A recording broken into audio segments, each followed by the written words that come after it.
गोकुळास बार चाललास दारे मथुरेच दान पाहू दे सोडूनी गोकुळास बार चाललास दारे मथुरेच दान पाहू दे सहस्रशीर्षा पुरुषाः सहस्राक्ष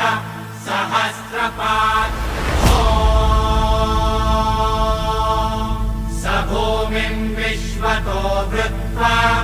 गन्तिष्ठद्दशाङ्गुलम्